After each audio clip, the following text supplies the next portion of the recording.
बिस्मिल्लाहिर्रहमानिर्रहीम अल्हम्दुलिल्लाहि नहमदुहु व नस्तईनुहु व नस्तगफिरुहु व नु'मिनु बिही व नतवक्कलु अलैहि। मुहतरम मेरी माओ और बहनों, अल्लाह तबारक व ताला का बहुत बड़ा शुक्र और एहसान है कि अल्लाह तबारक व ताला ने एक बार फिर आपको 1 साल के बाद यहाँ जमा होने का मौका इनायत फरमाया।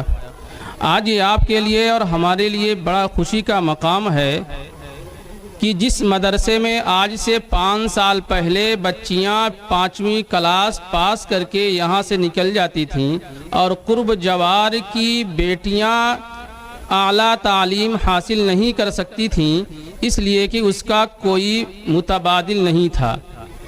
लेकिन मेरी माओ और बहनों, अल्लाह तबारक व ताला ने एक ज़रिया बनाया और अपनी बेटियों को पढ़ने का और तालीम को जारी रखने का एक ज़रिया बनाया।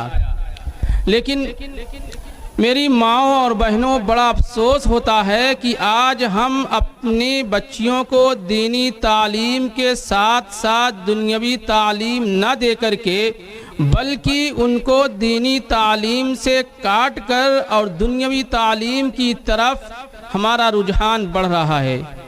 और इसका नतीजा और इसका रिज़ल्ट बड़ा बरअक्स आ रहा है कि मेरी बेटियां और मेरी बहनें आज मुर्तद के कगार पर हैं। रोज़ आना ये रिज़ल्ट आ रहा है कि आज मुस्लिम लड़कियां, इतनी लड़कियों ने इस्लाम छोड़ दिया और इस्लाम छोड़ करके दूसरे मज़हब को अपना लिया। ये सिर्फ एक चीज़ का नतीजा है कि हमारी माओं और बहनों के अंदर और हमारे घराने के अंदर दीनी तालीम नहीं है और हमने दुनियावी तालीम को अपना रास्ता और अपना मकसद और अपनी कामयाबी का ज़रिया बना लिया है। लेकिन मेरे अजीज़, अगर हम दुनिया में तो किसी तरीके से कामयाब हो सकते हैं, लेकिन आखिरत में कामयाबी नामुमकिन है। इसलिए हमारी ज़िंदगी में सबसे पहले अपनी दुनियावी तालीम को हम अपना नसबुल ऐन बनाएं। दीनी तालीम के साथ साथ औरत को किसी मकाम में और औरत को किसी दर्जे में तालीम करने से मना नहीं किया गया है, तालीम देने से मना नहीं किया गया है। हम अपनी लड़कियों को डॉक्टर बनाएं, अपनी लड़कियों को इंजीनियर बनाएं, अपनी लड़कियों को पायलट बनाएं। शरीयत इसकी इजाज़त देता है, शरीयत इसकी कोई मनाही नहीं करता है। लेकिन आज हमने अपनी बेटियों को बहुत पढ़ाया 5वीं क्लास, इससे आगे गए तो हमने इंटर करा करके चूल्हे बर्तन में बेटियों को लगा दिया।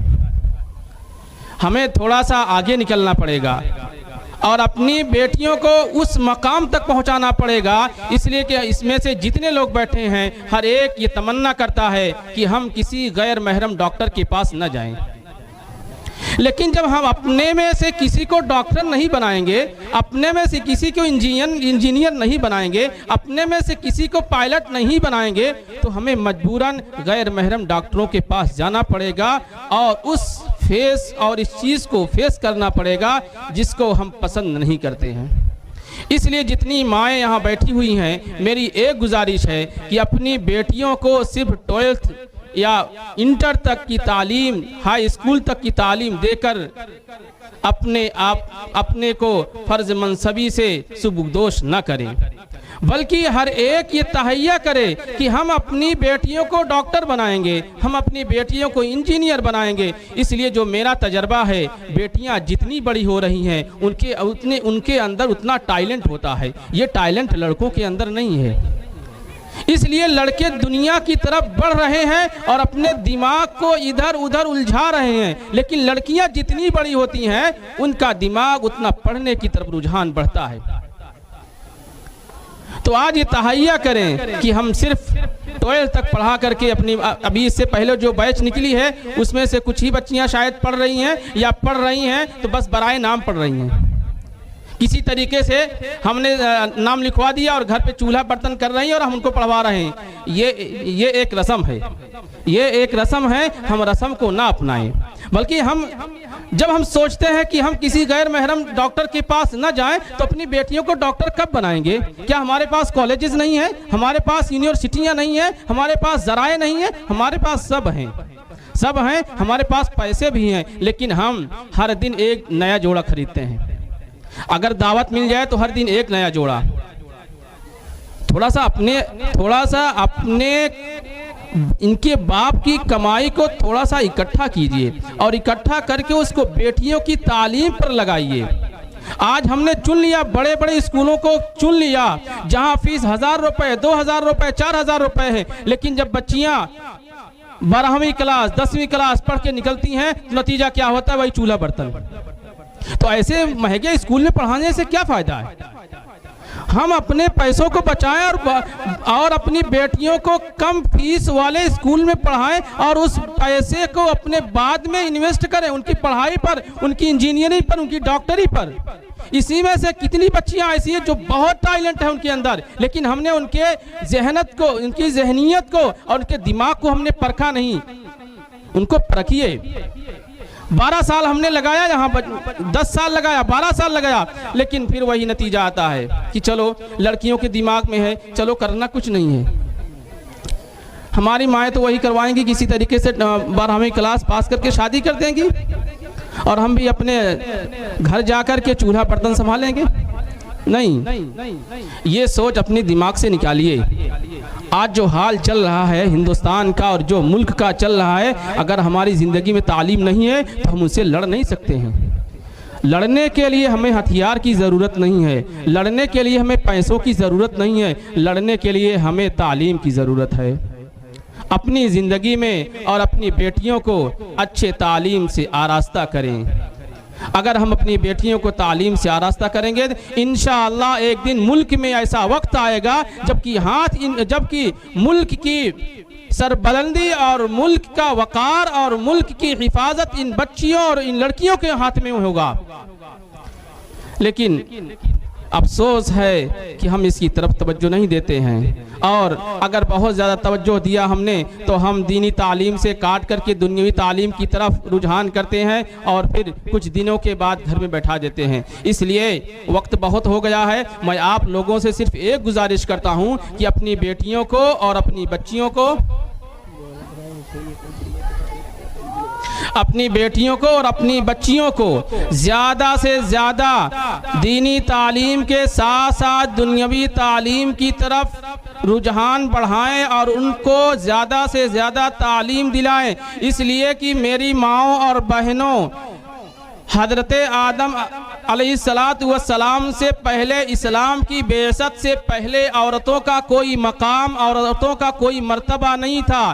किसी के घर में जब कोई बेटी पैदा होती थी तो उसको पैदा होना उसको ऐब समझा जाता था और पैदा होती ही इनको जिंदा दफन कर दिया जाता था। लेकिन कुर्बान जाइए हमारे आकाए मदनी ताजदार मदीना मोहम्मद अरबी सल्लल्लाहु अलैहि वसल्लम पर, जिन्होंने औरतों को एक मकाम दिया, औरतों को एक बुलंद हौसला दिया कि जब हुजूर सल्लल्लाहु अलैहि वसल्लम की नबूवत के बाद आप सल्लल्लाहु अलैहि वसल्लम ने औरतों की तालीम के लिए एक दिन मुकर्रर किया ताकि औरतें अपने दीनी फरीज़े को, अपने दुनिया के काम के अंजाम को अच्छे तरीके से तालीम के साथ साथ पूरा कर सकें। चुनांचे हज़रत आयशा सिद्दीक़ा रज़ी अल्लाह ताला अन्हा हम सबकी माँ हैं। हज़रत आयशा सिद्दीक़ा रज़ी अल्लाह ताला अन्हा के बारे में आप सल्लल्लाहु अलैहि वसल्लम ने इरशाद फरमाया कि आधा इल्म, कितना? आधा इल्म हज़रत आयशा रज़ी अल्लाह ताला अन्हा से सीखो। वो भी औरत थी, वो भी औरत थी। आज हमें कलमा भी नहीं याद है, आज हमें नमाज का तरीक़ा भी नहीं याद है। लेकिन हज़रत आयशा रज़ी अल्लाह ताला अन्हा के बारे में आप सल्लल्लाहु अलैहि वसल्लम ने इरशाद फरमाया कि आधा इल्म इनसे सीखो। चुनांचे बड़े बड़े सहाबा हज़रत आयशा रज़ी अल्लाह ताला अन्हा से इल्म सीखते थे। उसके बाद हज़रत हफ्सा रज़ी अल्लाह ताला अन्हा का घर बिल्कुल एक तालीम गाह था, बिल्कुल एक मदरसा था, एक यूनिवर्सिटी थी कि औरतें वहाँ जा करके उनके घर पे तालीम सीखती थीं। ये सब औरतों ने किया। और औरतें इन्हें इतना ही नहीं बल्कि जब जंग का मौका आया, जब जंग में औरतों ने हिस्सा लिया, औरतों ने जंग में भी हिस्सा लिया, वहाँ के शहीदों को मरहम पट्टी किया, वहाँ के शहीदों को और वहाँ के जो लहूलुहान हुए थे उनको मरहम पट्टी किया। और इतना ही नहीं, हज़रत हुसैन रज़ी अल्लाह ताला अन्हा की बेटी हज़रत सकीना रज़ी अल्लाह ताला अन्हा, वो भी बड़ी माहिर औरत थी, इल्म की बड़ी माहिर थी। तो मेरे माओं और बहनों, औरतों ने हर जगह हिस्सा लिया।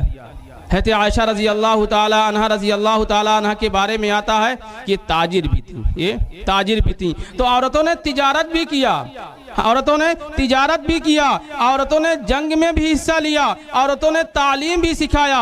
औरत जहाँ चाह सकती है वहाँ जा सकती है, इसलिए कि औरत के अंदर एक अज़्म होता है, औरत के अंदर एक हिम्मत होती है। लेकिन हमने उस हिम्मत को अपने अंदर पैदा नहीं किया।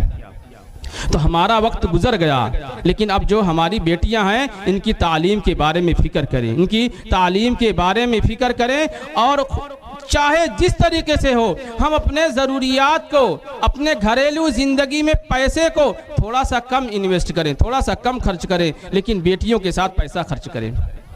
बेटों तो को पढ़ाना हम चाहते हैं कि बेटा इंजीनियर बन जाएगा, डॉक्टर बन जाएगा, और हमने लड़कियों के बारे में सोच लिया ये ना डॉक्टर बन सकती ना इंजीनियर बन सकती हैं। हालांकि लड़का क्या करता है, 10वीं क्लास के बाद छोड़ करके ट्रक, उसने भी तहैया कर लिया है कि हमारे अब्बू ने टैक्सी चलाया, हम भी वही चलाएंगे, हमारे अब्बू ट्रक चलाते हैं, हम भी वही चलाएंगे। 10वीं क्लास के बाद वो भी छोड़ देता है, और हमने बेटियों को पढ़ाया नहीं। तो बेटे से भी गए और बेटियां से भी गए, और आखिर में हम ये रोना रोते हैं कि आज हमारी बेटी का तलाक हो गया, आज हमारी बेटी अपने शौहर का कहना नहीं मानती है, और हम मजबूर हैं, हम परेशान हैं। हमारा लड़का है, अपनी बीवी की इज्जत नहीं करता है, बीवी को मानता नहीं है, वो उनकी गलती नहीं है, हमने उनके साथ वक्त नहीं दिया, हमने उनको तालीम नहीं दिया। इसलिए आज ये आज़्म करें कि हर एक अपने अपने बच्चियों को और अपनी अपनी बेटियों को आला से आला तालीम दिलाएंगे। अल्लाह तबारक व तआला से उम्मीद है कि हम सब इस पर अमल करेंगे और अपनी बेटियों को ज़्यादा से ज़्यादा तालीम देंगे। अब वक्त ये है कि आप दुआ पढ़ लें, क्योंकि वक्त ज़्यादा हो गया है, और इसी के साथ साथ मिठाई तकसीम हो रही, मिठाई सब ले कर के जाएंगे, ताकि इतनी देर आपने बैठे आप, मैं आप सबका अपनी तरफ से और अपने स्टाफ की तरफ से और मदरसे की तरफ से सबका बहुत बहुत शुक्रगुजार हूँ, और आप सबके आने को इस्तकबाल करता हूँ, और आप सबके आने को सलाम करता हूँ कि आपने अपनी बच्चियों की दावत पर इतना वक्त दिया। चूँकि मैंने कहा था ये प्रोग्राम बच्चियों का है, दावत आप लोग दीजिए, दावत देना मेरा काम नहीं है। इससे पता चला कि आप लोग अपने बच्चियों के बारे में फ़िक्रमंद हैं, आप लोग मदरसे में आए, ये लगाव है, और आप लोग मदरसे से मोहब्बत करते हैं। अल्लाह तबारक व तआला कहने सुनने से ज़्यादा अमल करने की तौफीक अता फरमाए।